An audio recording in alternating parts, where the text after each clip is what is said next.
අද මම ඔයාලට පෙන්වන්න යන්නේ ඔයාලා දන්න විෂසර්පයෝ දෂ්ට කරොත් අපිට වගේම ජීවිතේ තියෙන ඕනම ජීවියෙකුට සිදුවන දේ ගැන මේ වීඩියෝ එකකින් ඔයාලට විශේෂයෙන්ම දකින්න පුළුවන්.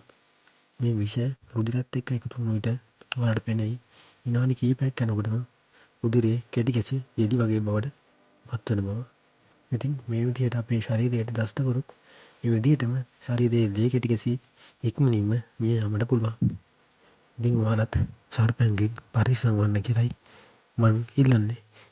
ඒ වගේම සර්ප විෂයට බෙහෙත් තිබුණත් ඒ සර්පයා හඳුනා ගැනීමට නොහැකි වුණොත් අපිට විශාල කරදරයකට පත් වෙන්න වෙනවා. මොකද ඒ බෙහෙත වැඩ කරන්නේ සර්පයා හඳුනාගත්තොත් පමණයි. ඉතින් ඒ වගේම ගමේ වෙද මහත්තුරුත් මේ විෂ අදීමෙන් කල් භාවිතා කරමින් විෂ අහිමි කරනවා. ඉතින් ඒකම සාර්ථක බවට සමහරක් වෙලාවට පත් වෙලා තියෙනවා.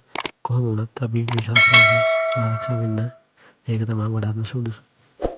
මේ වගේ වටිනා වීඩියෝ ඉදිරියටත් බලන්න ඕන නම් අපේ ගවේෂණ පිටු YouTube channel එකත් එක්ක දිගටම එකතු වෙන්න කියලා පොන්චි ඉල්ලීමක් කරනවා. අපේ channel එක subscribe කරලා තියාගන්න.